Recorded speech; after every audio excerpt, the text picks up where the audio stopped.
Wah, lumayan juga nih, banyak yang langsung join nih. Vibrasinya Mas Yuswo nih menggetarkan dunia kayaknya. Bener. Sukses ya. Ya.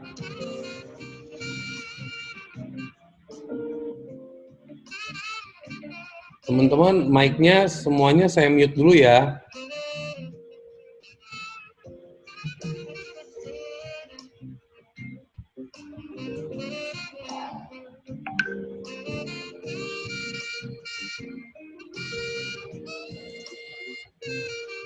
Sambil nunggu yang lain.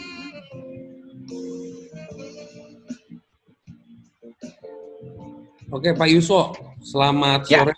Welcome. Sore, malam. Welcome dalam acara Bincang Bareng Bronil. Hari ini kita kedatangan orang yang gue cukup, bisa dibilang gue ngefans, bisa dibilang gue look up, bisa gue bilang gue respect, karena dia itu bukan sosok yang suka bergembar-gembor, tapi sukanya berbagi. Jadi jarang banget ketemu orang yang berbagi daging itu digratisin. Nah itu loh, lo harus ngerti, bagi daging gitu. Biasanya yang ada banyak kan ngambil dagingnya dia dijual. Nah itu lucunya tuh. Ya. Jadi ya terima kasih Mas Yuswo, dan this is the first time with all of you. This is my first time seeing him. No, this is not the first time. This is the second time. Seeing him face and talking in person. Biasanya talkingnya di crowd, lagi seminar atau lagi kumpul-kumpul ya. Cuman saya halo-halo aja. And Mas Yuswo, semoga sehat, semoga semuanya lancar. Ya. Gimana Mas, kesibukannya apa nih belakangan ini? Kita sambil kesibukannya webinar. Webinarnya. Itu gimana sih? Seminar di Twitter gimana sih caranya? Kenapa? Seminar di Twitter tuh caranya gimana tuh? Ya, cool tweet. Wah, seru juga. Seru. Itu maksudnya pakai video juga ngomong, ntar ada orang yang komen? Enggak, pakai pakai cool tweet dong, pakai tweet dong. Jadi you type aja kan? Iya, type doang. Tapi kan kita deket ya, jadi pada kenal gitu, jadi seru. Karena sudah lama, saya sudah sejak 2008. Jadi ngumpulin. Jadi malah IG itu agak terlambat, dulu ya Twitter. Terus selain webinar apalagi Mas? Kerjaan kantor gimana Mas? Kerjaan kantor kebetulan karena pekerjaan saya ini bisa dikerjakan di rumah sih. Jadi saya pikir-pikir nanti betul nih habis COVID kayaknya kantornya tutup aja kali. Jadi kerja di rumah kayaknya. Ya, jadi sebelumnya nggak pernah bereksperimen, tetapi setelah kita lakukan dipaksa, akhirnya ternyata enak juga gitu. Ya, betul. Misalnya sekarang survei. Makanya ini nanti teman-teman nanti saya mau post surveinya, saya mau ngisi survei. Ya, survei itu bisa kita lakukan sekarang via online kan. Jadi kita nggak perlu nggak perlu ke lapangan kan. Jadi lebihan loh. Jadi kerjaan saya sekarang salah satu yang banyak adalah melakukan survei. Jadi ini mumpung momentumnya bagus nih karena banyak perubahan ya. Jadi survei itu bagus kalau banyak perubahan. Kalau nggak ada perubahan kita survei kok sama terus gitu. Tapi ini dalam beberapa dari minggu ke minggu, dari hari ke hari aja berubah terus gitu. Jadi ini kesempatan untuk teman-teman yang suka survei karena banyak perubahan gitu. Ya. Pak, saya kan sering baca artikel Bapak, sering baca tulisan-tulisan Bapak. Saya cukup ke-trigger pada saat kita semua kan lagi pada ngomongin soal corona, kita ngomongin soal COVID. Ini kan dominonya kemana-mana ya. Tapi di luar dari domino itu kan fear, berita-berita yang membangkitkan fear juga panen ya, supaya dapat viewers dan sebagainya. Tapi kan banyak sekali orang yang tidak mendapatkan akses atau pemahaman informasi yang Pak Yuswo suka sharing. Jadi, dan mereka tuh selalu mikir, nek bisnisku tutup, aku ya harus ngapain, Ya. sementara waktu nih, Bapak ada tips nggak sih yang bisa Bapak share ke Sunil dari pandangan Mas Yuswonya sendiri, itu mindset seperti apa yang perlu kita pegang atau kita perlu setup atau perlu kita pelihara dalam kondisi seperti sekarang? Ya, oke. Yang pertama teman-teman adalah jangan menganggap ini adalah sementara. Ya, yang pertama. Jadi saya takutnya karena pemerintah kan suka ngomong misalnya atau siapapun suka ngomong ngasih harapan-harapan bahwa setelah Lebaran itu akan everything become normal gitu. Ya, teman-teman jangan berharap begitu karena ini bakal akan lama ya. Walaupun nanti korbannya terinfeksi sama meninggalnya sudah menurun ya, puncak kan diramalkan Juni atau Juli. Nanti begitu turun bukan berarti terus bisnisnya langsung comeback gitu, nggak begitu. Nah, skenarionya Harvard yang terbaru risetnya mengatakan, bahkan kemarin juga penasihatnya Trump barusan tadi malam ngomong, jadi kemungkinan balik lagi. Jadi begitu saya lihatnya nanti akan buka tutup. Jadi begitu naik kasusnya ditutup, kemudian turun, ya turun kemudian dibuka kan. Nah dibuka orang kan keluar semua. Itu keluar semua nanti akan naik lagi kasusnya, terus kemudian nanti ditutup lagi, kemudian turun, dibuka lagi gitu. Jadi bisa berkali-kali nanti buka tutup gitu. Sehingga ini sebelum vaksin ditemukan. Ya, kalau vaksin ditemukan maka COVID ini jadi cuman kayak flu. Ya, begitu minum bodrek langsung sembuh. Tetapi begitu belum ada obatnya, maka semua orang akan nanti walaupun nggak PSBB, yang terjadi adalah yang namanya self distancing. Ya, self distancing itu artinya tidak nonton bioskop, ya, tidak nonton konser. Kalau ke mall itu hati-hati sekali, jarak 2 meter, ya. Terus mengurangi naik pesawat, ya. Nanti pesawat sekarang sudah mulai dipikirkan pesawat itu nanti kapasiti cuman separuh, ya, jadi satu dipakai, satu enggak, satu dipakai begitu. Bioskop nanti juga begitu, akan renggang-renggang. Resto nanti juga akan begitu. Jadi teman-teman, yang pertama adalah anggaplah bahwa ini adalah new normal, ya. Karena nganggap ini new normal, maka act now. Jadi harus action now, ya, action now. Dan memang saya baginya begini, ada old normal, business as usual, ada new normal.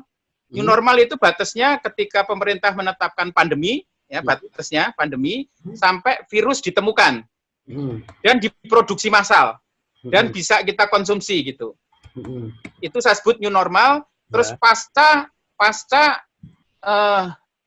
vaksin ditemukan dan diproduksi massal, setelah itu namanya next normal. Jadi ada old normal, ada new normal, ada next normal, ya. Ada next normal, ya. Batasnya adalah next normal itu adalah ketika vaksinnya ditemukan. Jadi teman-teman, masa yang berat adalah masa new normal, yaitu ketika vaksinnya belum ditemukan. Ya, itu customer, saya selalu melihatnya dari customer. Customer itu akan diliputi fear, akan diliputi ketakutan karena krisis ekonomi dan ketakutan karena nyawanya hilang. Nah, itulah yang membuat kenapa bisnis itu akan turbulen terus sampai dengan vaksin itu ditemukan.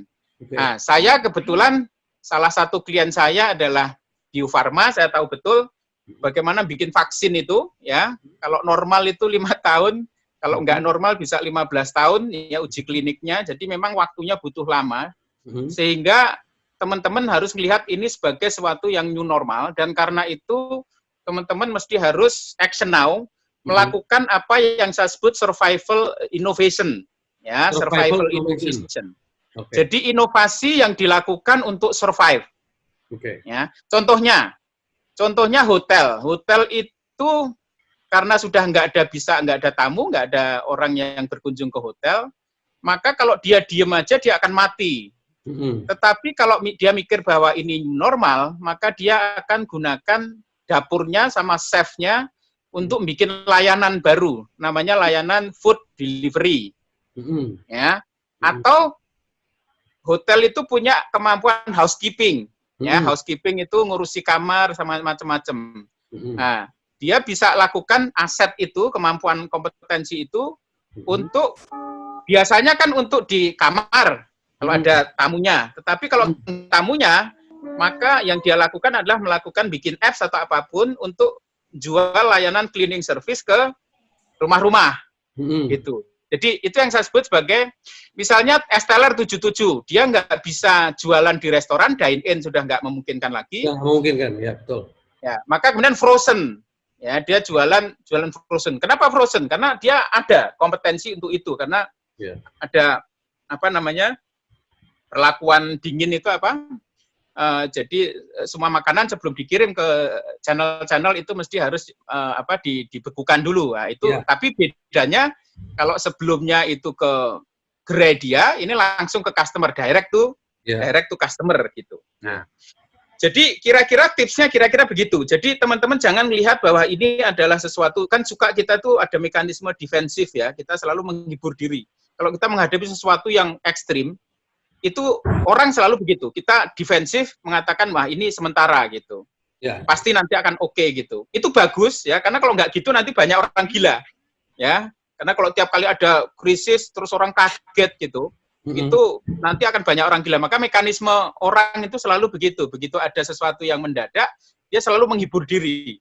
Tapi jeleknya kalau kita menghibur diri, menganggap bahwa ini adalah normal, takutnya kita nggak action gitu. Ya, makanya teman-teman mulai sekarang bangun sense of urgency, sense of crisis, terus kemudian lakukan action dengan melakukan apa yang saya sebut survival innovation, masuk ya leap dari the fall ke the rise gitu. Jadi saya kebetulan bikin satu model bahwa di era COVID ini ada bisnis-bisnis yang fall, ada bisnis-bisnis yang rise gitu. Jadi selalu gitu. Kalau orang Chinese bilang weji itu di tengah bahaya selalu ada peluang, maka begitu. Kita harus flip ya dari bisnis-bisnis yang fall ya, hotel, kemudian airline, MICE ya, resto, cinema, sport dan seterusnya, masuk ke yang rise.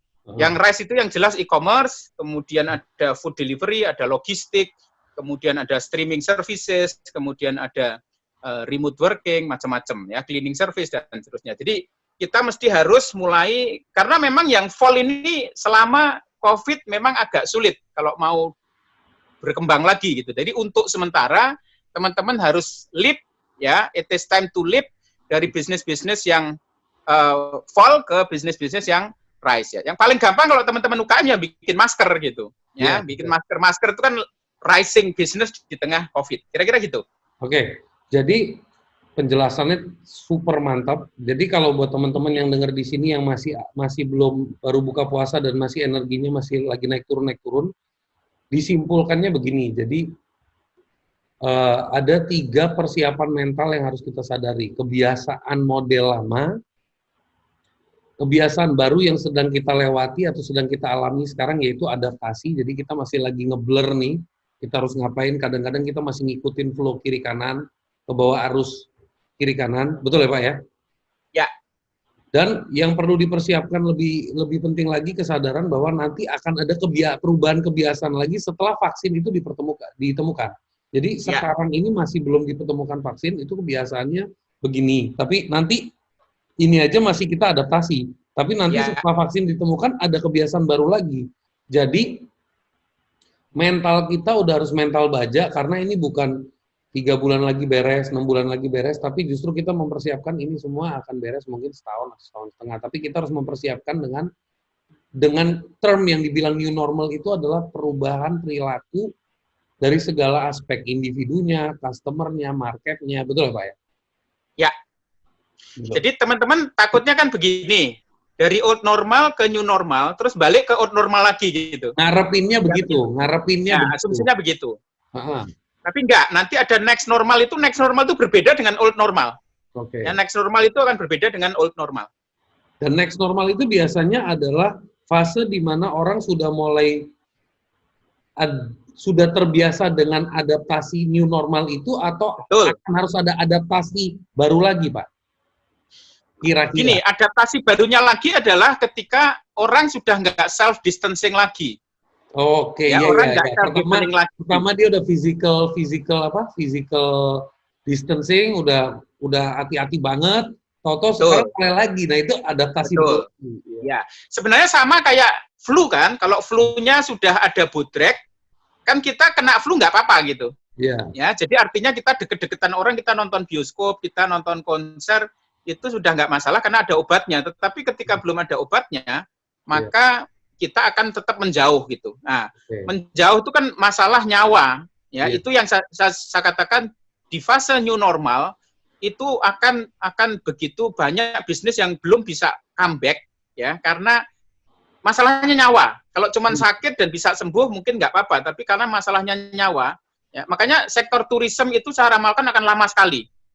Sektor turisme itu, ya, Bali itu bisa rame lagi agak lama saya kira. Terus misalnya kayak bioskop itu bisa terus rame itu mungkin bisa tahun depan, bisa tahun depannya lagi gitu. Ya. Kalau surveinya Harvard itu mengatakan buka tutup itu kemungkinan sampai dengan simulasi mereka kemungkinan sampai 2002. Ya, buka tutup 2022 sampai maksudnya. akhirnya 2022. Kenapa? Maksudnya 2022. Betul, 2022. Yeah. Ya, artinya 2 tahun dari sekarang itu akan buka tutup. Sekarang kita belum ngalami karena Cina mungkin sudah turun betul, tapi pada waktu Cina dibuka orang langsung keluar terus naik lagi gitu. Nah, sekarang memang turun terus ya. Terus nanti kan kasus terbaru kan kalau nggak kita ngomong Prancis, kemudian Spanyol, Itali, sama Korea. Korea sudah turun gitu. Tapi barusan penasihat kesehatannya Trump itu mengatakan itu dia sudah hampir pasti, almost certain bahwa COVID itu akan balik lagi. Jadi begitu kayak turun nanti itu akan balik lagi gitu. Ini kan tergantung pada kita keluar rumah atau enggak kan. Semakin banyak kita keluar rumah, semakin kemungkinan naik lagi kasusnya gitu. Yeah. Oke, jadi buka tutup jadi ngingetin gua kalau mau ke puncak, bro. Jadi teman-teman, kita orang Indonesia. Enak, kalau ini nggak enak. Betul. Jadi teman-teman kalau mau ngomongin buka tutup itu sebelum lo stres, lo ingat aja dulu kalau mau ke puncak. Ya, gua harus tunggu nih lagi buka tutup nih. Nah, itulah bisnis kita sekarang. Ya, gua harus nunggu nih lagi buka tutup nih gitu loh. Nah, Mas. Ya. Industri yang cukup akan terdampak. Sangat terdampak, bisa dibilang ini mah udah cerita mati deh, mau bangkitnya sih udah hanya miracle yang bisa membangkitkan. Itu industri apa aja, Mas? Gini, jadi teman-teman bedanya krisis sekarang, ya krisis ekonomi sekarang dengan krisis-krisis sebelumnya, 98, 2008 atau 1920 ya, depresi ekonomi dunia. Bedanya apa? Bedanya ekonomi itu selalu melibatkan 4 flow. Ya, ada 4 flow. Flow orang, ya, pertama, flow barang, ya, yang kedua, yang ketiga flow uang, ya, flow uang atau aliran uang, dan yang terakhir adalah aliran data, ya, aliran data. Jadi ada aliran orang, ada aliran uang, ada aliran barang dan aliran data. Nah, yang membedakan krisis sekarang dengan krisis sebelumnya adalah aliran orang itu masih jalan. Ya, aliran orang itu masih jalan. Jadi aliran uang terhambat, ya, karena pada jatuh bank dan seterusnya. Aliran barang masih jalan, ya, tetapi aliran orang itu sebelumnya tetap jalan. Ya. Sekarang itu nggak begitu. Nah, kenapa sekarang itu kalau saya katakan ekonomi itu kayak blackout, ya, karena orang bergerak aja sebagai pelaku utama ekonomi itu tiba-tiba nggak bisa gitu, ya. Nah, karena nggak bisa, maka kemudian bisnis-bisnis yang paling terdampak adalah, ya, contohnya aku sudah bikin urutannya itu, ya. Jadi tadi yang pertama adalah tourism. Karena tourism share screen ya. Aku udah buka e-booknya aja ya. Tak share screen. Boleh. Biar gampang, teman-teman juga bisa lihat. Ya, jadi memang karena tourism itu terutama memanfaatkan physical experience, ya. Jadi kalau kita ke Bali itu pakai apa namanya? Pakai virtual reality itu agak berat, nggak enak gitu ya. Kita ke Bali kok pakai virtual reality gitu. Jadi mesti harus betul-betul ke sana, ya. Mungkin bukan yang ini, yang satunya. Mas, beda punya nggak? Filenya beda. Yang stay at home economy. Nah, ini nih, betul. Ini ya? kan? Iya. Ya, betul. Iya. Ya, mungkin agak digedein. Ya. Nah, jadi memang yang paling terdampak adalah yang memang membutuhkan kehadiran orang, ya. Makanya tourism, kemudian kayak hotel, ya, terus kemudian airline, ya, MICE itu juga saya kira agak lama. Jadi yang pertama kena dan paling akhir balik, ya. Kalau krisis selalu yang paling pertama kena dan terakhir balik itu properti. Kalau krisis-krisis sebelumnya. Yeah. Tetapi kalau sekarang yang paling cepat kena dan paling lambat balik itu adalah sektor pariwisata, ya. Kenapa? Karena itu tadi, ketika pariwisata terutama lebih banyak membutuhkan engagement secara fisik, gitu, ya, secara fisik. Maka kemudian ketika orang tidak bisa secara fisik ke sana, maka dia akan terdampak. Kemudian resto, ya, restoran, warung segala macam. Tapi karena sudah ada gantinya digital, nanti akan imigrasi ke digital, ya. Sinema itu, bioskop itu agak berat terus terang, karena bioskop pertama ruang tertutup, ya, ruangannya tertutup, sangat masif tertutup. Kemudian jarak kursinya dekat-dekat, ya. Even nanti misalnya tempat duduknya direnggangin, orang pun akan masih was-was untuk nonton bioskop karena ruangnya tertutup. Ya, pesawat juga begitu. Pesawat itu ruangnya tertutup gitu, ya. Jadi walaupun di situ ada satu orang saja kena, ya, COVID, maka kemungkinan yang lain kena itu sangat-sangat besar. Ya, memang nanti ada pengetesan dan sebagainya. Pokoknya repot ya.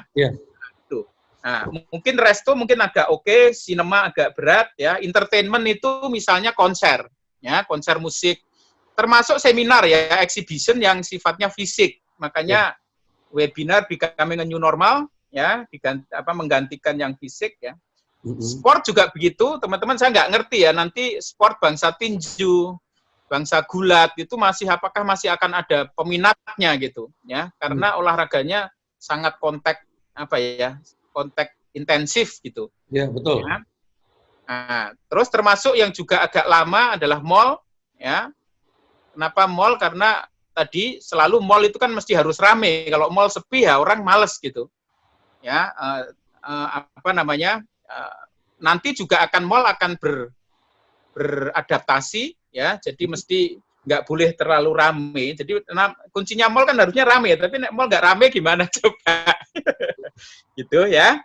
Terus kemudian termasuk consumer elektronik karena karena secondary needs, ya, non essential needs, ya. Sekarang saya ngelihatnya ada fenomena yang saya sebut back to the bottom of the pyramid, teman-teman. Menarik, back to the bottom of the pyramid. Jadi saya 3 tahun yang lalu mengatakan, 3 tahun yang lalu, ya, saya mengatakan this is the age of leisure economy. Jadi 3 tahun yang lalu itulah era leisure economy. Saya ngikutin leisure economy. Di saat Cap.com segala pada naik, travel lokal lagi naik, itu lagi, wah, gila. Ya. Sekarang saya mengatakan the death of leisure economy. Karena apa? Karena semua yang, ya, jadi kalau teman-teman tahu diagramnya Maslow, ya, Maslow itu bikin piramida kebutuhan gitu, dari mulai yang pertama sandang pangan papan sama nyawa, ya, yang paling basic, sampai ke belonging, sampai ke esteem, sampai ke aktualisasi diri. Sekarang yang atas tuh hilang semua. Orang sudah nggak butuh lagi aktualisasi diri, udah nggak butuh lagi esteem. Karena apa? Karena periode balik, back to the bottom. Yaitu apa? Yaitu terutama adalah nyawa gitu. Jadi makanya kenapa risetnya Nielsen, risetnya McKinsey confirm semua produk-produk kesehatan sama produk-produk makanan itu penting. Jadi kita ini sekarang balik menjadi manusia purbakala yang hidupnya di gua, ya, dan dengan kebutuhan yang sangat basic, yaitu kebutuhan makan, minum, dan nyawa gitu, ya. Jadi kita balik, makanya saya sebut fenomenanya adalah fenomena back to the bottom of the pyramid. Tapi piramidnya itu piramid Maslow gitu, ya. Nah, gitu. Jadi kita ini sekarang kondisinya seperti itu. Itu yang fall itu. Gitu, Mas Neil. Oke, Mas, terima kasih banget. Jadi kalau ada kayak, ya, ini selintingan lucu-lucuan aja, ya. Jadi kalau based on analisa ini, gue bisa aja 50% setuju dengan teori konspirasi bahwa ini adalah sebuah rencana meriset dunia gitu kan, at some point. Cuman kita kan nggak tahu, itu konspirasi teori aja.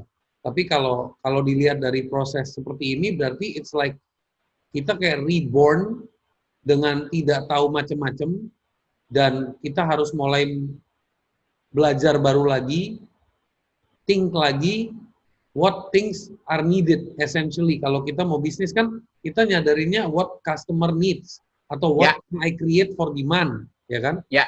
Nah ini berarti harus di rethink over kan, kayak creation baru, kalau kita masuk ke era co-creation mungkin. Ya. Saya sih nyebutnya ekonomi itu kayak dikontrol Aldel. Oh iya, dikontrol Alt-Del. Oke, kalau dalam komputer guys, jadi ada kontrol Alt-Del, itu namanya reset atau restart. Oke. Di restart. Di restart, ya. Oke, Mas, dalam kondisi seperti ini, apa sih tipsnya Mas kalau new normal? Kita ngomongin new normal dulu, Mas. Kita kalau ngomongin new normal, itu apa sih kira-kira orang-orang tuh harus aware banget sih?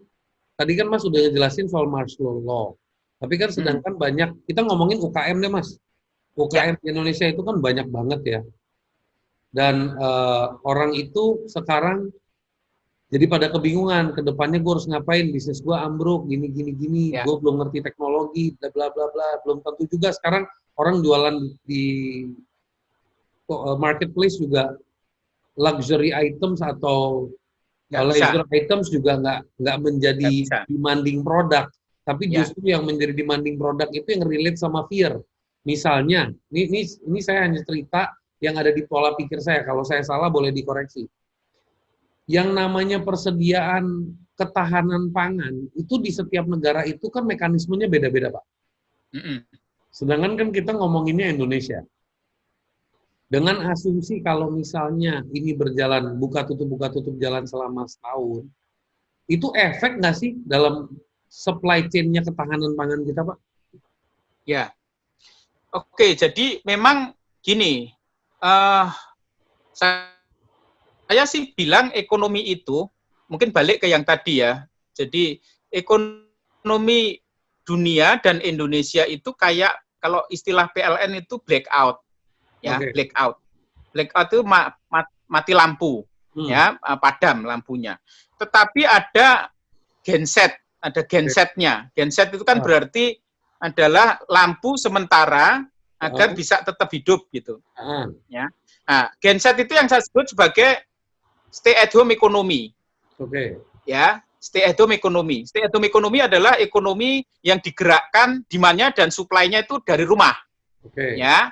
Nah, tapi karena genset kan pasti nggak bisa terus-terusan kan? Nah, jadi ini sementara. Tetapi yang bisa hidup cuman genset ini. Ya, sampai dengan mungkin beberapa bulan ke depan atau takutnya bisa sampai akhir tahun, itu ekonomi yang masih bisa berjalan adalah apa yang saya sebut yang masuk ke dalam kategori stay at home economy, yaitu ekonomi yang rising. Coba mungkin gambarnya yang tadi bisa ditunjukkan lagi. Yang kanan, yang fall and rise tadi itu. Ya. Nah, jadi artinya apa, teman-teman?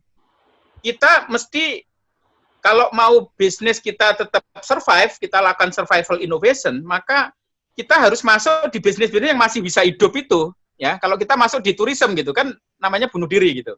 Jadi yang bisa dilakukan adalah tadi saya katakan the system to live, ya. Kalau teman-teman sudah yang di kanan, sudah di rise, ya. Contohnya kayak Zoom, kayak Netflix, ya, kayak GoFood, itu mah nggak usah lompat-lompat gitu, ya. Kayak Ruang Guru. Ya, itu nggak perlu lompat-lompat. Tetapi kalau teman-teman ada di sebelah kiri, maka ini kayak Titanic yang lagi mau tenggelam gitu. Jadi teman-teman harus lompat, cari skoci, harus loncat ke laut gitu, untuk menuju ke yang rise gitu. Nah, makanya dalam hal ini UKM mungkin agak diuntungkan karena pivot itu lebih gampang UKM. Nah, bayangkan Toyota. Ya, pivot itu lebih gampang untuk UKM. Betul. Bayangkan Toyota, ya, Astra atau pabrik Astra lah misalnya, pabrik mobil gitu. Itu mau dialih fungsikan gitu, ya, untuk bikin yang lain itu kan lebih susah kan. Di situ ada overhead-nya sudah gede sekali. Sementara UKM itu overhead minimal, ya. Terus kemudian kalau mau UKM itu udah biasa jatuh juga, gitu. Tadi udah jatuhnya udah 100 kali, jatuh ke 101 tuh nggak kerasa gitu. Iya, betul. Ya. Tapi kalau perusahaan-perusahaan gede itu seumur-umur nggak pernah jatuh gitu. Biasanya kalau nggak pernah jatuh, jatuh sekali. Iya. Itu mau naik balik lagi susah gitu. Nah, makanya teman-teman ya UKM ya sekarang mesti harus masuk ke yang kanan itu mau nggak mau gitu ya. Nah, kanan itu yang terutama adalah tadi makanan, minuman, kemudian produk kesehatan, kemudian mesti harus online karena kita tidak bisa sekarang online itu mengalami shifting ya. Kalau dari awal itu hanya cloth atau baju, kemudian elektronik ya, hal-hal yang non esensial. Tetapi ini masuk ke grocery, masuk ke kebutuhan sehari-hari sekarang terpaksa harus dilakukan secara online dan itu nanti akan nggak balik lagi itu ya. Jadi online itu menjadi gede, tetapi memang produknya produk-produk tertentu ya yang esensial, yang tadi saya bilang back to the bottom of the pyramid tadi itu. Jadi produk-produk yang itu teman-teman harus masuk ke situ. Logistik akan masih tumbuh karena begitu internetnya atau penjualan online-nya tumbuh, maka logistiknya otomatis akan tumbuh ya. Food delivery itu yang paling happening ya, food delivery karena kita butuh makan tetap tadi ngabuburit itu pasti GoFood ya, GrabFood itu ramenya minta ampun ya. Terus kemudian remote working, saya yakin nanti akan banyak sekali startup dari Indonesia lokal yang masuk ke remote working kayak Zoom, kayak Slack, kayak Webex gitu ya, karena selama ini nggak berkembang karena dipikirnya marketnya nggak ada, tetapi dengan COVID ini justru marketnya justru bangkit gitu. Terus kemudian streaming service ya, teman-teman yang punya konten sekarang waktunya untuk jualan secara online termasuk payment gateway-nya ya, karena customer butuh UX, butuh kemudahan dalam transaksi dan seterusnya, maka mesti harus semua gampang. Media dan telco itu akan tumbuh luar biasa ya, karena orang butuh data dan seterusnya. Telemedicine ya, saya kok melihatnya nanti the next unicorn Indonesia mestinya dari telemedicine, apakah Halodoc atau Halodokter, karena ini konsumen dipaksa dari awalnya. Halodoc itu berkembang pelan, ya, tetapi dengan adanya COVID justru, alhamdulillah blessing in disguise, telemedicine itu langsung booming gitu, dan orang dipaksa. Dan setelah enak, dia berobat atau konsultasi dokter enak dengan telemedicine app, berikutnya dia nggak akan ke rumah sakit lagi gitu, jadi akan terus permanen gitu. Jadi secara konsultannya online, tapi kalau memang pengobatannya mungkin perlu ke rumah sakit. Betul, betul.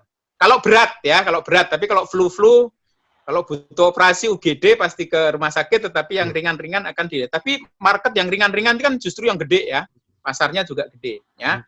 Terus kemudian cloud ya, cloud ini teman-teman yang bergerak di cloud ini lagi di masa-masa, karena semua nanti dengan remote working, dengan online learning, itu semua ada di cloud, jadi cloud business akan tumbuh luar biasa.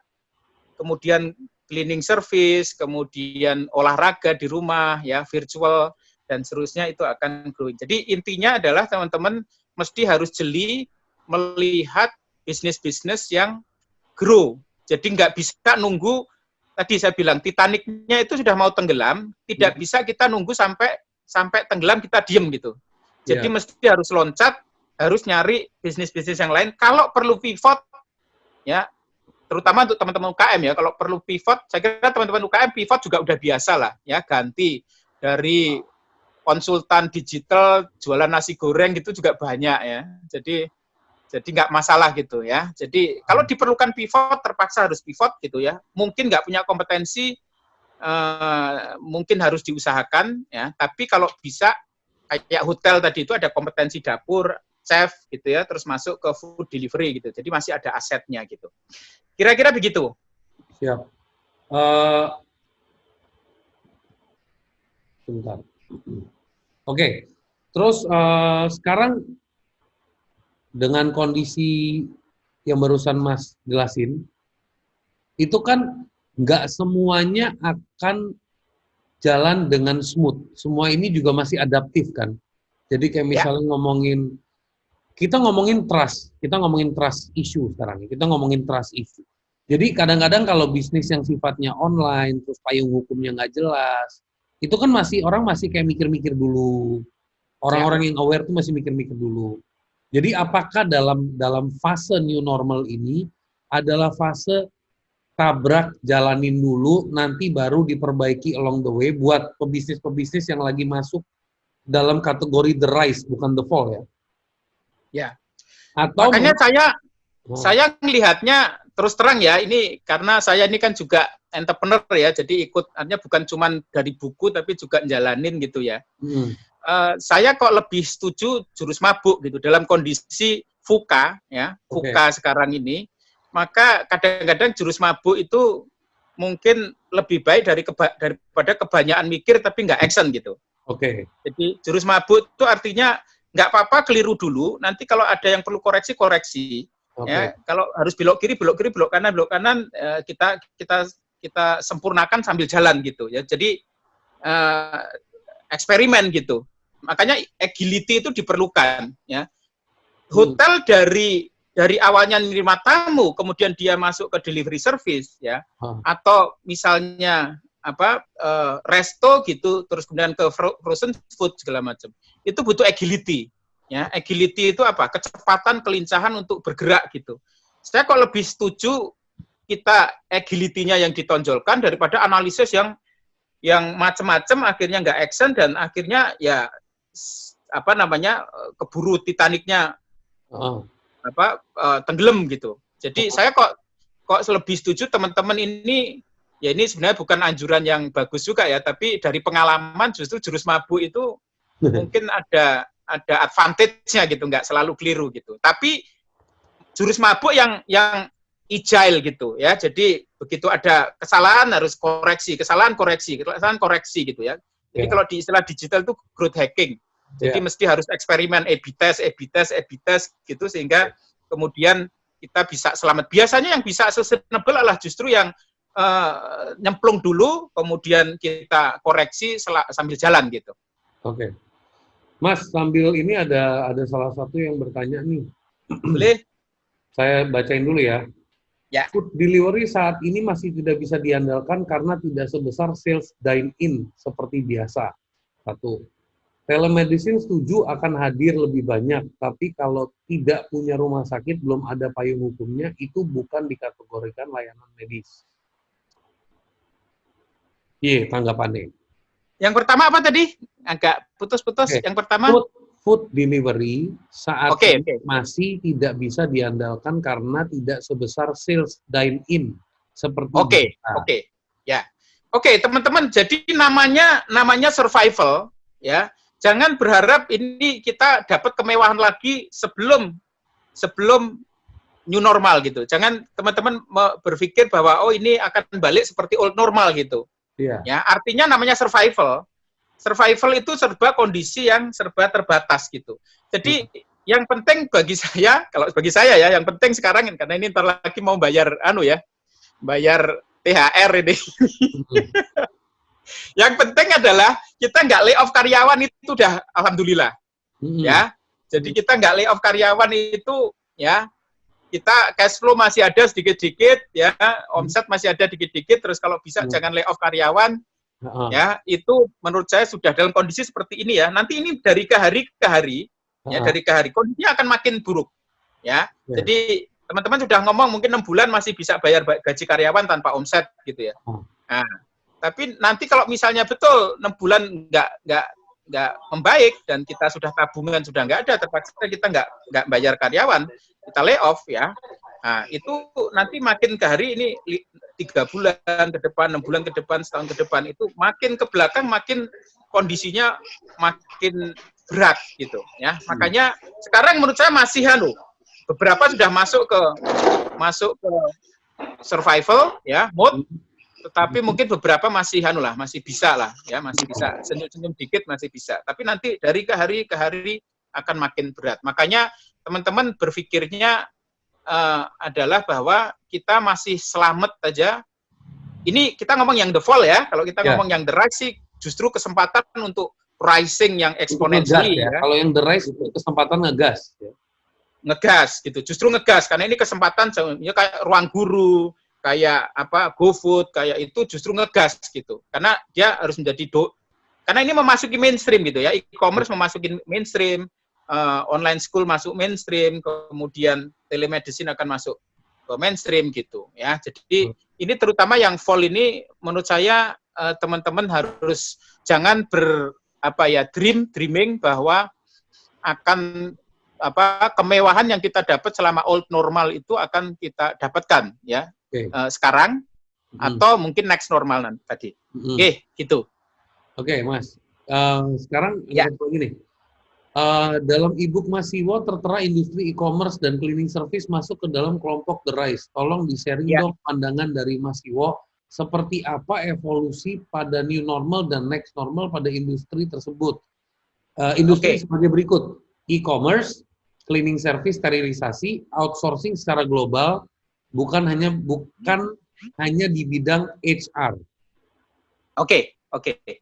Oke, sekarang e-commerce dulu ya. Kenapa saya katakan e-commerce itu saya bahkan mengatakan e-commerce atau COVID itu menjadi katalis bagi migrasi digital.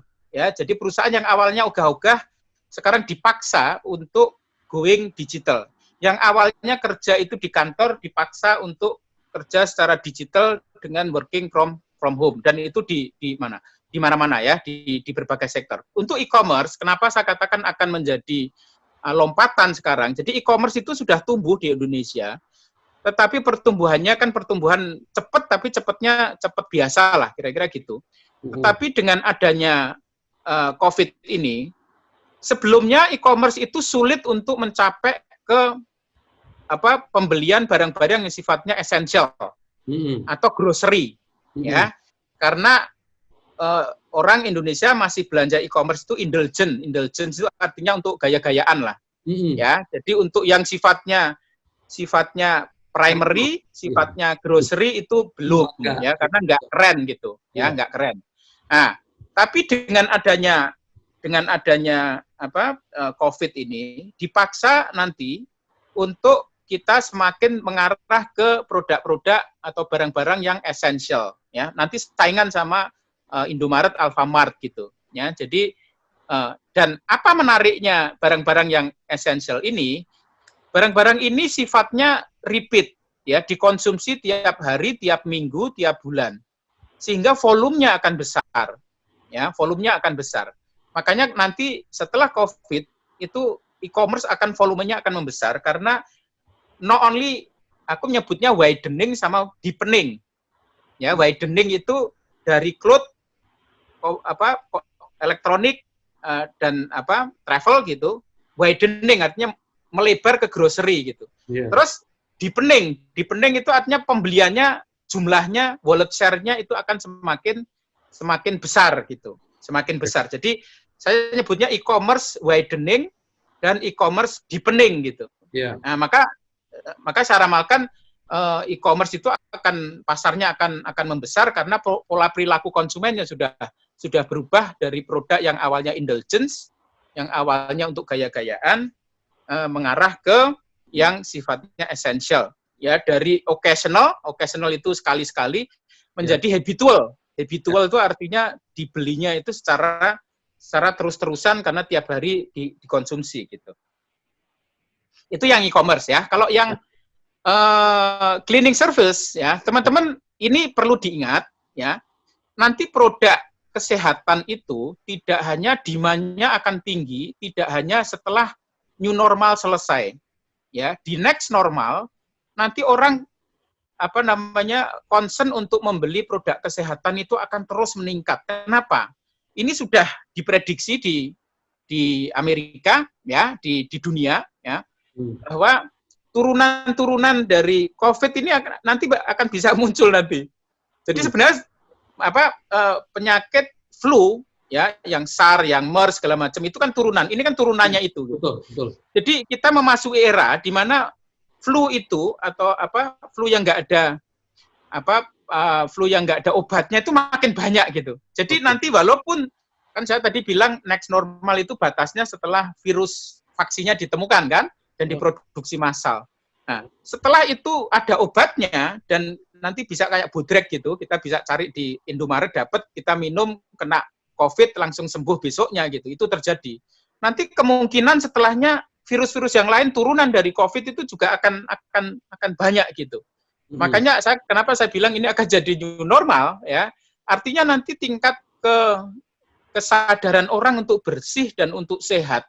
Ini maka aku tadi bilang back to the bottom of the pyramid. Jadi kebutuhan manusia itu sekarang balik lagi kebutuhan yang paling dasar, yaitu kebutuhan untuk hidup.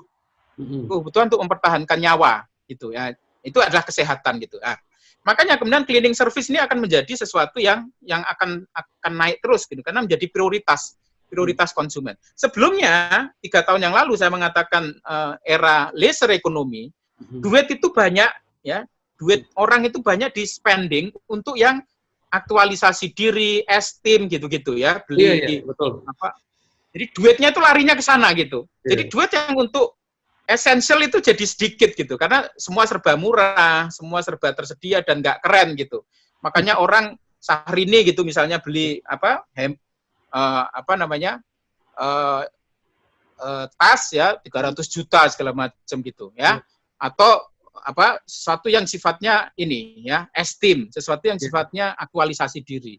Nah sekarang ini enggak, sekarang ini justru balik ke bagaimana kita itu bisa selamat nyawanya gitu. Jadi nanti duit akan banyak di-spend ke hal-hal yang untuk mempertahankan kita hidup ya, vitamin, terus kemudian vaksin, kemudian alat kesehatan ya, produk kesehatan itu akan di-spend cukup besar di situ karena itu sudah menyangkut nyawa. Makanya kenapa cleaning service itu not only di new normal tetapi juga nanti di next normal akan tetap juga gede. Itu Mas Nil. Oke, Mas, sebelum saya masuk ke pertanyaan yang lain, saya mau sedikit masuk ke ranah psikologi dan ranah behavior human to human ya. Jadi begini, ini kan sekarang kalau dilihat ini kan new normal ini kan membuat orang sekarang the rise of stay at home economy ini kan juga membangun sebuah habit kayak misalnya saya bisa ngobrol sama Mas santai, saya lagi santai di rumah. Kedepannya saya ketemu sama klien-klien juga santai, nggak terlalu formal. Sedangkan kan biasa di dunia offline atau di dunia face to face itu kan kadang-kadang your outlook, what you wear, what you drive, what you use, itu menjadi salah satu faktor trust-nya naik berapa persen. Betul. Ya kan, esteem-nya naik berapa persen. Ya. Nah, di dalam kondisi new normal ini kan itu akan menjadi challenging, Mbak. Khususnya tukang-tukang cipoa yang datang pakai Mercy sewaan, ya kan? Ya kan? Nah, itu yang kita ngomongin udah menanam satu belief that lu harus keren kalau lu mau ngedeal bisnis. Nah itu yang dari bahasanya. Lu harus keren kalau lu mau ngedeal bisnis, kalau lu nggak keren orang nggak bisa percaya lu. Nah, ini kita ngomongin soal trust ini di dalam new normal ini. Gini, saya di dalam e-book itu juga memperkenalkan yang saya sebut itu adalah Zoom generation. Ya, Zoom generation. Jadi nanti setelah milenial itu ada Gen Z, ya Gen milenial itu simbolnya Instagram, kemudian Gen Z itu simbolnya Snapchat. Maka nanti setelah Gen Z itu saya sebut Zoom generation, ya Zoom generation. Mungkin sekarang SD, SMP kali ya, atau mungkin lebih muda lagi. Ya, mungkin ya Gen X kayak saya gitu. Mas Nil nggak tahu milenial atau ngaku-ngaku milenial. Saya di antara 75 ke 80. Berarti itu Gen apa? Oke, ya.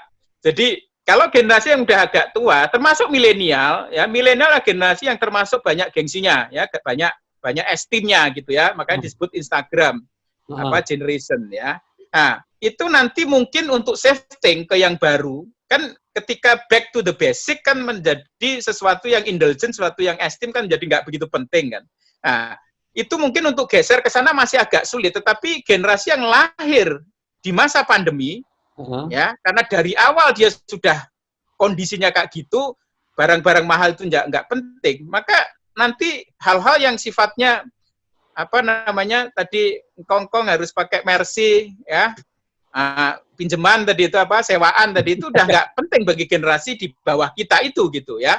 Nah, kita yang sekarang yang memang terbiasa jaim-jaim itu sudah biasa, kita untuk shifting ke perilaku baru sulit gitu. Tapi bagi generasi yang nanti lahir di masa pandemi ini, saya sebutnya Zoom generation atau pandemi generation ya atau corona generation, itu dia akan lebih kepada well-being ya, well-being artinya sesuatu yang menenteramkan bagi hidup ya. Jadi balik ke basic gitu ya, well-being orang gitu ya. Jadi misalnya kerja gitu, kerja itu di rumah itu harus diakui, kerja working from home itu secara well-being lebih bagus ya, lebih bagus karena lebih nggak stres gitu ya. Kalau di kantor kan karena ditungguin sama bosnya terus jadi stres gitu ya. Tapi kalau di rumah dia bisa ngatur waktu antara kerja, antara working, living sama playing gitu, sehingga well-being-nya bagus. Jadi generasi setelah Gen Z itu akan kecenderungannya adalah akan menjadi back to basic itu tadi. Ya, memang generasi yang lebih tua akan mengalami kesulitan untuk adopsi budaya baru ini. Karena dia sudah kebiasaan terbentuk lama gitu. Tetapi bagi generasi yang lahir sudah begitu ya, dari awalnya sudah begitu, dia akan mengadopsi nilai-nilai yang baru itu gitu. Siap. Kira-kira gitu Mas. Thank you Mas. Ini ada satu lagi nih, Mas Iwo. Kalau segmen market yang rich, maksudnya yang wealthy, tidak terpengaruh krisis, uang banyak, apakah ada dan kira-kira seberapa besar? Maksudnya apakah cukup worth it untuk mengejar segmen tersebut? Saya kira kalau memang nggak ideal ya, bahwa memang apapun transformasinya, memang yang paling diuntungkan adalah yang digital sekarang ini. Ya, artinya kalau Anda jadi memang COVID itu, saya menyebutnya COVID itu adalah renaissance of digital adoption. Jadi blessing in disguise, COVID itu memaksa kita untuk kita masuk ke dunia virtual, dunia digital itu menjadi lebih cepat, ya, lebih cepat. Jadi kalau ditanya kira-kira yang paling aman apa secara umum adalah ketika Anda berada di digital business, maka kemungkinan Anda selamat ya di era post COVID atau di era next normal. Ya, itu lebih besar. Ya, jadi kalau teman-teman bisnisnya sudah di digital, ya, ini kita ngomong next normal ya, next normal, artinya semua sudah balik ke semula walaupun tidak normal ya. Itu yang paling diuntungkan bisnis adalah ketika dia ada di digital. Dari awalnya sudah kuat root-nya di digital. Kira-kira gitu. Oke. Terus satu lagi nih, sebagai pelaku, kita suka banget dengan analisa new normalnya punya Mas Iwo ini. Tapi ada satu yang masih menjadi pertanyaan. Yang mana akan stay new normal dan mana yang akan back to normal. Maybe seperti tourism. Menurut Mas Iwo mana yang akan back to normal? Mall, tourism, dine-in cafe, mengingat kita ini makhluk sosial. Ya, teman-teman, yang saya katakan tadi ya, kalau new normal ya, new normal, contohnya misalnya resto ya, new normal kan babak belur ya, resto ya, jadi orang nggak akan ke dine in ya, tetapi nanti setelah next normal ya, nanti ketika vaksinnya belum diketemukan, maka nanti setelah korban sudah mulai turun ya, terinfeksi sudah mulai turun, maka kan resto kan mulai buka, ya. Tetapi buka itu ketika masih di new normal, artinya vaksinnya belum ditemukan, maka resto harus nanti akan adaptasi kayak airline. Jadi jarak tempat duduk itu akan menjadi lebih lebar, ya, karena konsumen nanti akan self distancing, ya. Bukan social distancing tapi self distancing. Jadi dia kayak tadi tuh misalnya, saya tadi sore kebetulan saya kan rambut sudah panjang nih, rambut saya baru dipotong. Baru 3 jam yang lalu Nah, Makanya saya fresh. tadi ke Terima kasih. Mulai ke tukang cukur ya, ke barbershop. Ya, cari mana-mana nggak ada di Kelapa Gading gitu. Akhirnya dapat satu. Tetapi saya sama anak tadi tuh, ya begitu anak saya karena sudah terlanjur mau cukur, maka cukur. Tetapi si tukangnya ini nggak pakai masker gitu, ya nggak pakai masker. Saya protes kan, loh, Mas bahaya loh Mas, ini nggak pakai masker gimana? Anda kan ganti-ganti nih customernya ini. Nanti anak saya kena ketularan gimana gitu, ya. Tapi karena sudah terlanjur booking gitu, akhirnya rencananya saya berdua, aku juga mau cukur, anak saya juga begitu gitu. Tapi saya batalin yang saya gitu, karena yang satu sudah nggak enak kan. Nah, terus yang saya akhirnya saya cari lagi, muter lagi gitu ya. Nah, ini untuk menggambarkan bahwa self distancing itu akan dilakukan secara mandiri, ya, secara voluntary oleh customer gitu. Nah, nanti kalau ngelihat misalnya restonya nggak compliant sama protokol COVID, maka dia akan ditinggalkan konsumen gitu. Ya, artinya apa? Artinya di dalam kondisi yang nggak normal ini, maka nanti resto itu harus beradaptasi ya. Contohnya misalnya kursinya atau mejanya dikurangin gitu. Nah, setelah normal, maka kan orang sudah nggak takut lagi. Ya, itu mungkin orang akan balik dine in. Ya. Tetapi kalau ini berlangsung 6 bulan atau setahun atau bahkan 2 tahun, maka budaya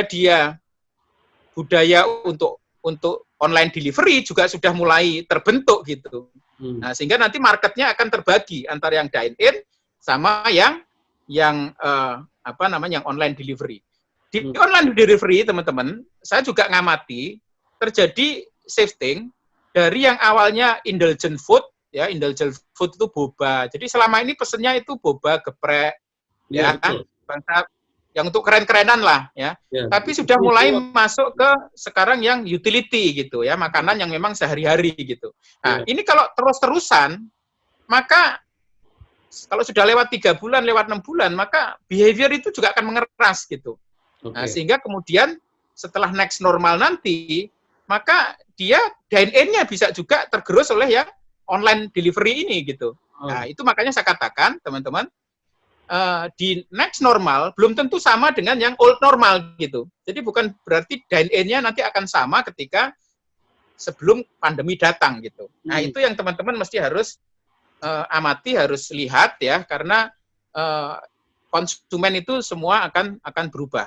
Jadi ini kalau prosesnya lama, ya, misalnya working from home, kalau kita sudah keenakan working from home, nanti setahun lagi kita sudah boleh kerja di kantor, mungkin kita sudah lupa sama kantor kita. Lu, aku dulu pernah kerja ya di kantor ya, gitu. Betul. Jadi karena sudah saking keenakan kita kerja di rumah. Iya, betul. Jadi behavior selalu begitu. Jadi kalau sudah mengeras, dia balik lagi susah. Sekarang kita susah ke working from home, tapi kalau working from home ini sudah berjalan 6 bulan, setahun, kita balik lagi ke kerja di kantor itu jadi susah juga gitu. Ya, ada proses kayak begitu di dalam consumer behavior. Iya. Itu Mas Nil. Iya, ini ada satu yang lucu nih Mas, keren banget sebenarnya. Malam Mas Sunil, mau tanya ke Mas Iwo, apa yang perlu dilakukan / dipersiapkan oleh startup tour and travel saat ini dan kedepannya bila pivot ke vertikal apa karena sudah keburu jadi sistemnya. Ini menarik. Sudah keburu? Jadi sudah keburu? Platformnya sudah keburu jadi. Oh, saya terus terang agak ini ya. Jadi karena tourism itu kan yang paling penting kan produk si customer itu hadir di Bali atau hadir di Raja Ampat gitu. Yeah. Saya nggak yakin virtual reality itu bisa menggantikan kita ke tempat gitu, ya. Jadi pasti orang akan tetap liburan dan orang tetap akan ke Bali gitu, ya. Dan itu kalaupun pakai digital itu sifatnya di marketingnya atau di transaksinya atau di bookingnya, tetapi produknya sendiri agak sulit gitu, ya. Jadi kalau untuk tourism digital itu hanya bisa membantu untuk aspek marketingnya, aspek transaksinya, aspek bookingnya, tetapi kita ngalami langsung, experience langsung produknya itu nggak bisa digantikan oleh digital, saya kira ya. Oke. Artinya apa? Artinya memang ya ketika vaksinnya belum ditemukan, maka pasti volumenya itu akan nggak sebesar ketika sebelum pandemi gitu. Jadi teman-teman itu yang dibilang dengan next normal tadi itu ya. iya. Jadi tadi kalau next normal itu ada masih ketakutan nanti virus-virus yang lain gitu. Jadi otomatis gini, saya mengatakan sih nanti pertama, mass tourism itu akan makin dihindari. Jadi tourism akan makin masuk ke yang customized, personal dan individual. Jadi dan family terutama. Jadi enggak yang mass gitu, ya. Terus kemudian foreign atau overseas tourism, ya. Turisme luar negeri itu lebih berat lagi. Sekarang sudah mulai bandara-bandara Hong Kong terakhir itu sangat ketat. Jadi, orang masuk dari satu negara ke negara lain itu ribet sekali, ya. Dan itu akan jadi new normal. Artinya apa? Arus orang antar negara itu akan jadi ribet sehingga international tourism itu lebih lama comeback-nya. Nah, kalau boom tourism itu saya kira adalah tourism yang di domestik. Itu akan growth-nya. Orang pasti nanti akan balas dendam karena bosen terus di rumah. Maka balas dendamnya itu pasti saya ramalkan sih pertama domestik, dan domestik dia menghindari pesawat. Dia akan cenderung pakai mobil pribadi, di mana jaraknya kalau Jakarta sampai Bali mungkin masih ya walaupun berat sih ya, tapi mungkin masih oke. Jakarta Jogja masih oke gitu. Ya. Jadi pesawat mungkin akan agak dihindari, orang cenderung family trip gitu ya, dengan pakai transportasi bukan umum tapi transportasi pribadi, karena untuk jamin tidak kontak dengan orang lain. Terus travel yang grup akan semakin dihindari dan menuju ke tourism itu semakin ke individu ya. Milenial sebenarnya sudah geser ke individual, arahnya ke individual. Artinya grup ini akan semakin, yang grup itu biasanya yang Gen Baby Boomers biasanya sama Gen X itu. Ya, yang grup-grup. Dengan COVID makin nggak yang grup gitu. Kira-kira gitu. Siap. Ini kita maybe another 10 minutes lagi ya, Pak. Kalau nggak Oke, boleh. Ini udah mau jam 9. Jadi satu lagi pertanyaan nih Pak. Saya baru bikin etymology.com yang notabene menyasar ke food delivery, beranjak dari bisnis teman-teman resto dine-in yang semakin sepi. Akhirnya saya aggregate untuk tawarkan delivery only melalui online. Pertanyaannya, manakala semua menyasar ke The Rise, artinya kami sebagai UMKM mau nggak mau dipaksa ready nggak ready harus bersaing dan peperangan antara established business, misalnya GoFood, GrabFood. Nah ini ibarat David versus Goliath, banyak raksasa. Ada saran nggak untuk kami yang biar bisa survive dan become one of the Rise? Oke. Jadi teman-teman, yang jelas food delivery ini marketnya akan membesar, ya. Jadi pemainnya nambah, terus pasarnya akan membesar, ya. Walaupun pasti yang menang atau yang banyak ngambil itu adalah yang brandnya sudah kuat, ya, kayak GoFood, kayak GrabFood dan seterusnya. Nah, kalau UKM, ya, itu memang dua bisa. Jadi kita bikin digital presence sendiri, kita ada webnya, ada sosial media dan seterusnya, atau kita pakai mereka, ya, pakai channelnya mereka, ya, omni channel. Termasuk juga yang fisikalnya juga nanti begitu PSBB-nya sudah dibuka, kan fisikalnya masih bisa gitu. Ya, jadi yang dilakukan omni akhirnya go omni.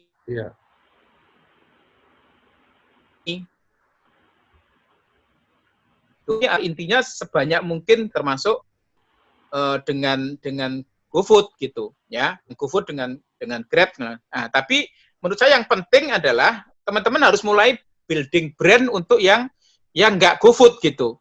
Ya, jadi nanti juga saya ramalkan juga teman-teman yang di e-commerce, nanti banyak perusahaan-perusahaan FMCG yang prinsipal, yang dia pabrik, basisnya pabrik, ya kayak Kalbe, kayak Indofood, kayak itu akan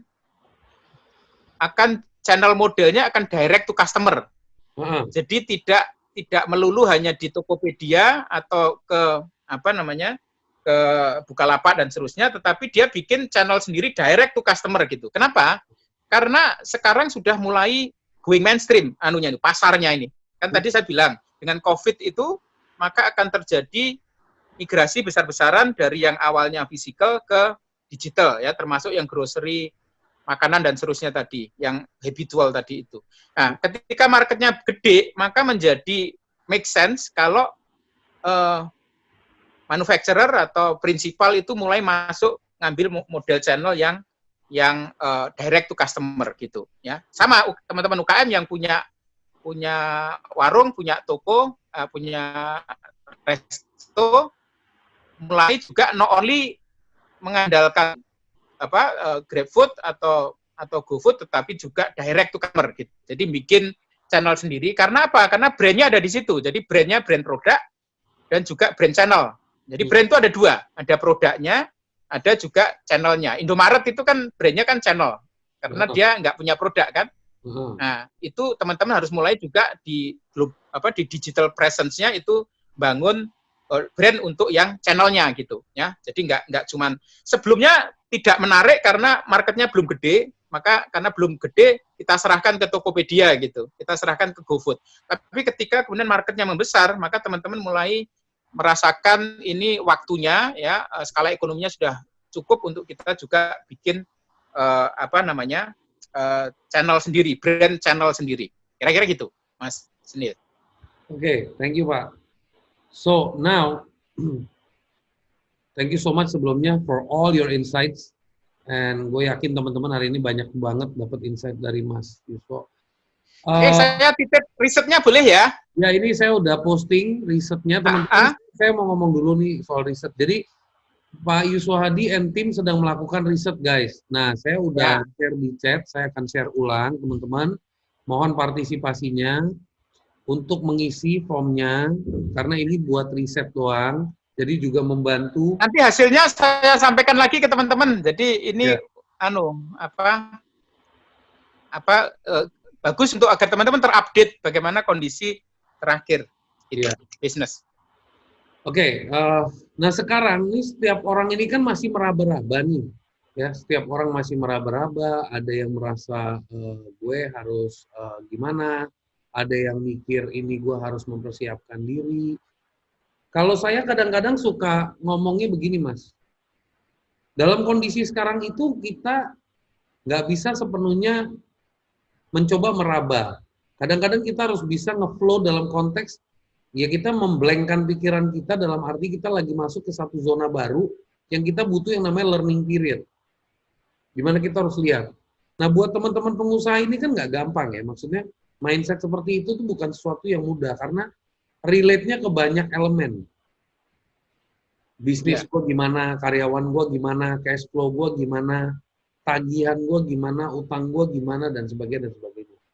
Nah, pesan-pesan dari Mas Yuswo apa nih buat para pengusaha dari angle seorang pengusaha, Pak? Dari angle seorang pengusaha, frame of mind seperti apa yang perlu kita tanam sih dalam menghadapi this level of uncertainty? Ya, oke. Teman-teman, memang ini tadi, sekali lagi untuk yang fall ya, karena kalau yang rise, saya kira udah nggak masalah kan? Yang fall dan terutama yang fall-nya yang ekstrim, artinya sudah bisnis sudah nggak jalan gitu, ya, bisnis nggak jalan. Artinya ya benar-benar omset, cash flow sudah nggak bisa jalan karena memang orang karena nggak keluar rumah, ya nggak kemana-mana, terus kemudian padahal bisnis kita tergantung itu gitu. Makanya tadi ya pertama adalah teman-teman harus leap tadi itu, dan memang leap itu nggak gampang ya. Makanya mesti betul kita kalau kita mau berubah itu the first yang dilakukan adalah unlearn. Ya, unlearn itu artinya memang kita mengosongkan semuanya ya, karena semakin kita isi leap-nya itu makin susah. Semakin kita punya banyak legacy, maka leap-nya itu makin susah. Itulah sebabnya kenapa perusahaan besar itu lebih sulit berubah, UKM lebih gampang, karena legasinya UKM belum banyak gitu. Ya. Atau overhead-nya belum banyak gitu. Ya, kalau prestasinya sudah banyak, ya, kesuksesannya sudah banyak, biasanya kita paling nggak rela itu meninggalkan kesuksesan itu gitu. Itu yang saya sebut agility. Ya, agility itu kemampuan kecepatan untuk action gitu. Dari kondisi yang legacy yang sudah begitu indah, begitu begitu bagus, itu tiba-tiba harus kita tinggalkan gitu. Ketika memang yang bagus itu hancur-hancuran gitu. Nah, itu kan selalu manusia kan begitu. Jadi meninggalkan sesuatu legacy yang begitu indah, sudah dibangun dari awal, udah jadi, udah luar biasa, tiba-tiba kena kayak begini, maka kita akan cenderung sulit meninggalkan itu gitu. Ya, makanya yang penting unlearn dan nggak eman-eman gitu. Semakin kita eman-eman, semakin kita sayang, maka ya semakin kita nggak berani meloncat gitu. Ya, nggak berani meloncat gitu. Ya. Nah, tapi teman-teman kalau bisa nggak meloncat ya pivot lebih bagus gitu. Makanya gunakanlah aset yang dipunya ya untuk memasuki bidang-bidang yang rising tadi itu. Gunakanlah aset-aset yang masih kita punya ya. Tadi misalnya contoh hotel tadi itu, dia punya satu kemampuan yang bisa di-leverage ke segmen yang lain atau ke market yang lain gitu ya. Itu cara yang paling aman. Tetapi dalam kondisi yang paling buruk adalah modal lama kita, legacy lama itu nggak ada pengaruhnya di hal yang baru itu gitu. Nah, itu yang paling sulit itu.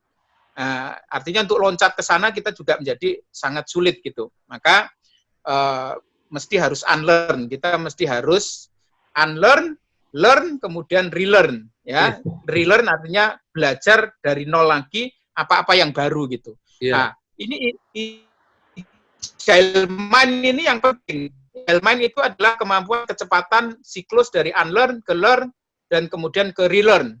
Ya, dari unlearn, jadi kanvas dikosongin semua, terus kemudian kita belajar cepat, terus kemudian ada something yang baru cepat dipelajari gitu. Nah, ini yang memang terang sih. Saya ngomongnya gampang, tapi entrepreneur itu kan manusia Superman gitu. Kok kalau teman-teman memutuskan menjadi entrepreneur, maka Anda punya nyawa 9 gitu ya. Jadi mati sekali, hidup lagi. Iya. Kebetulan saya ada sahabat di sini, Mas Reza, itu nyawanya 18, bukan 9 lagi. Ya. Anyway, thank you so much, Mas Yuswo, for your time. Oke. Thank you. Teman-teman, thank you yang udah hadir. Semoga ini bisa menjadi manfaat. Mas, nanti kita harus ngopi-ngopi lagi. Ngopi-ngopi virtual kali ya, Mas. Kalau memang bisa ketemu ya ketemu di barbershop. Ya, boleh. Belum potong rambut, Mas. Gitu. Tapi terima kasih sebelumnya untuk semuanya, untuk insight-nya. Thank you so much udah sharing book yang sangat informatif. Ini gara-gara saya ke Mas Nil ini, saya potong rambut dulu loh. Sebelumnya, jadi khusus untuk tampil di sini, saya potong rambut loh. Luar biasa kan? Saya yang merasa terhormat, Mas. Biar keren. Iya. Mas, tapi ini sangat insightful. Mas Nil. Mas Nil. Siapa ini? Ini hanya share aja. Share aja. Yes. Jadi ini kalau saya lihat nih Mas Iwo termasuk berani sekali karena potong rambut di zaman yang physical distancing sama apa namanya ini luar biasa. Karena orang pada takut, yang takut tuh dua, satu potong rambut sama satu lagi tuh ke dokter gitu aja. Mudah-mudahan semuanya. Oh gitu ya. Iya. Ini antara hidup dan mati nih. Benar. Deg-degan ini. Benar. Muka-muka selamat kabeh. Iya. Makanya Pak Gunawan, itu makanya entrepreneur nyawanya 9. Ngerti? Setuju. Jadi entrepreneur sama saudagar namanya cari 1000 akal ya. Ya, gitu. Oke, selamat. Yes, Pak Gunawan. Thank you. Yo. Suara ketemu Pak Gunawan. Yo. Ngajar bareng. Ayo. Yang PLN. Yo, boleh. Siap. Pak Kifli ya. Iya. Yo. Ya, betul. Pak Gunawan itu loh, apa? Tadi itu sampai nge-WA gue jam 7.30 tank. Nih kok belum live? Gue bilang, ini udah ada satu set berat nih, bos. Dia selalu tepat waktu itu. Orangnya selalu tepat waktu, Pak Gunawan itu. Kelamaan kerja di multinasional. Iya, terlalu disiplin ya. Tapi ternyata saya paling terlambat banyak. Paling berguna ternyata karena sekarang tuh orang back to normal, harus disiplin, harus bersih, harus sehat, dan harus kembali spiritual katanya gitu ya. Ya. Monggo. Yuk, thank you. Oke, jadi closing statement dari Mas Yuso apa nih buat teman-teman? Ya, teman-teman pokoknya optimis ya. Jadi jangan diem, jangan aku bilangnya jangan menjadi kata direbus.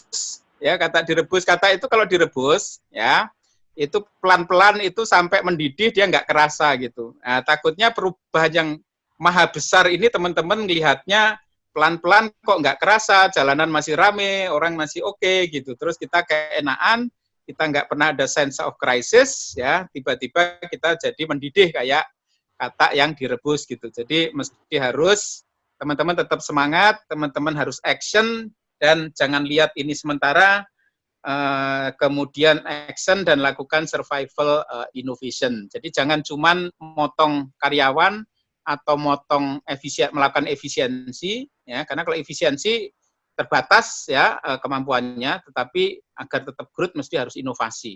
Jadi aku bilangnya bukan defensif. Kalau kita menghadapi krisis dengan potong-potong lemak itu ya, potong karyawan, potong cost ini cost itu defensif. Kalau kita menghadapi krisis secara ofensif, artinya kita justru nantang gitu. Nantang, wah ini perubahan bagus, kita harus inovasi, kita hasilkan produk baru, jualan baru, channel baru, ya sehingga kita omsetnya tetap jalan, cash flow-nya tetap jalan. Kalau bisa jangan sampai layoff karyawan gitu. Oke, terima kasih banyak Mas Yuswo. Selamat malam, terima kasih waktunya teman-teman. Selamat malam semuanya. Sukses buat semuanya yang menjalankan ibadah puasa. Semoga lancar-lancar aja. Kan udah di rumah, jadi pasti lebih lancar daripada sebiasanya. Dan nggak lapar ya. Dan ya wes gitu. Salam sukses buat semuanya. Terima kasih udah pada hadir. Dan Mas Yuswo, I really thank you. Nanti kita harus ngobrol-ngobrol lebih banyak lagi. Thank you so much. Good luck to you and your family, Mas. Ya, oke. Thank you ya. Thank you. Okay. All the best. All the best. Guys, jangan lupa survei form.